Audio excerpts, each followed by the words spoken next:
Belum lama ini, Tesla meluncurkan robot berbentuk manusia. Mereka bisa ngebantuin kita di rumah atau di kantor. Dan katanya harganya bakal terjangkau. Tapi apakah ini beneran akan terjadi? Apakah kita bisa lihat robot kayak Optimus bawain belanjaan kita?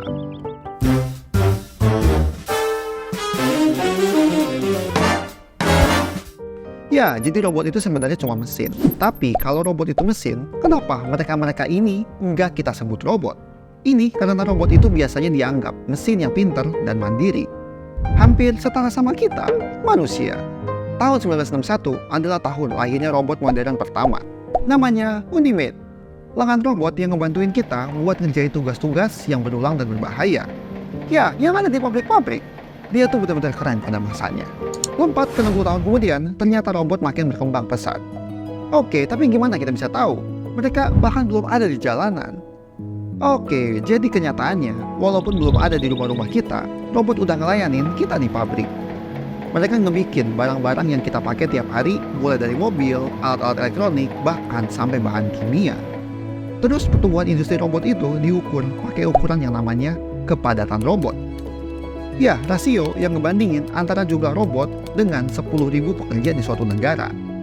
Data nunjukin kalau tahun 2015 kepadatan robot global itu segini.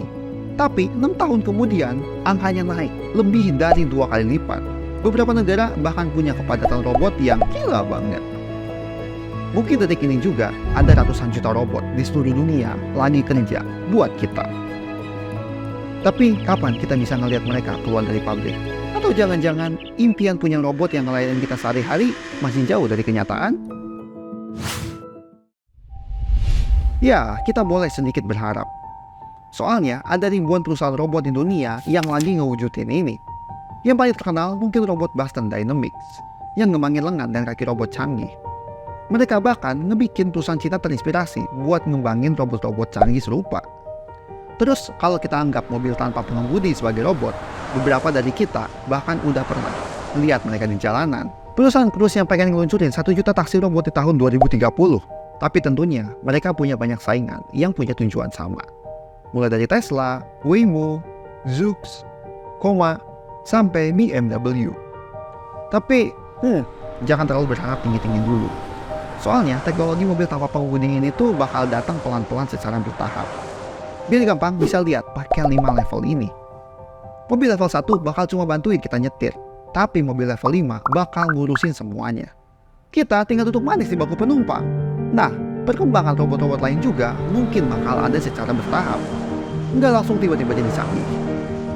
Di sisi lain ada beberapa perusahaan yang lagi ngembangin robot humanoid. Ya, jadi mirip kayak kita, bisa download macam-macam aplikasi di HP, nanti mungkin kita juga bisa masang macam-macam AI di tubuh robot. Jadi robot-robot ini bakal punya pilihan sistem otak yang bikin dia makin jago kerjain berbagai tugas.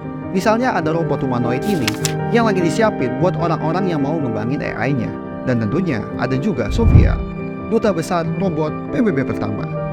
Terus ada lagi jenis robot lain yang mungkin nggak ketebak. Ya, hewan peliharaan robot.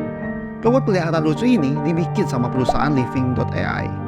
Kita nggak harus ribet ngasih mereka makan, tapi mereka tetap bisa berinteraksi sama kita, bahkan punya kepribadian sendiri.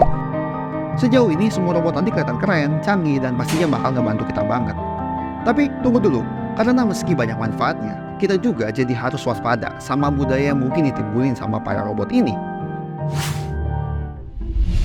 Ada banyak perusahaan yang manfaatin robot, kayak misalnya restoran satu ini, yang baru ngebikin satu cabangnya 100% dioperasikan sama robot.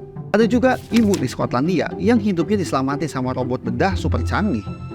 Dan mungkin kita bisa bilang kalau para robot yang ngegantiin manusia berperang atau ngejalanin hal-hal ngebosenin bakal nguntungin. Kita jadi punya banyak waktu buat ngelakuin hal-hal seru. Tapi apakah semua orang bisa langsung beradaptasi dengan kehadiran para robot? Karena mungkin mereka malah ngerebut pekerjaan kita dan nyiptain banyak pengangguran. Dan ada satu yang serem lagi yang harus dipikirin. Mungkin kita ingat gimana para robot di film-film digambarin sebagai mesin jahat yang menakutkan.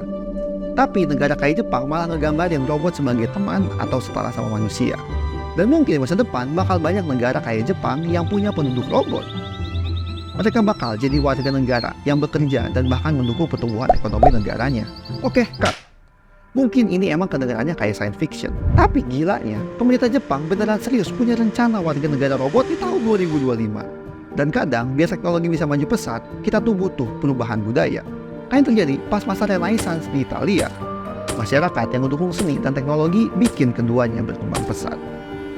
Terus bahkan Bill Gates nyaranin biar manusia mulai nyari makna hidup di luar pekerjaan kita, buat siap-siap menyambut era kekuasaan robot nanti. Soalnya pekerjaan adalah makna hidupnya para robot, yang emang diciptakan untuk ngelakuin itu, walaupun mungkin kita nggak bakal lagi nganggap mereka pelayan. Kira-kira, apakah nanti kita perlu mikirin hak asasi robot? Di tahun 1500-an, Paus ketiga ngeluarin Sublimis Deus, peraturan buat memanusiakan penduduk asli Amerika. Ngakuin kalau mereka juga punya hati dan pikiran, meskipun penguasa di Eropa waktu itu manfaatin mereka sebagai budak. Mungkinkah di masa ketika manusia dan robot serupa, sejarah akan berulang? Ya, umat manusia harus tetap siaga.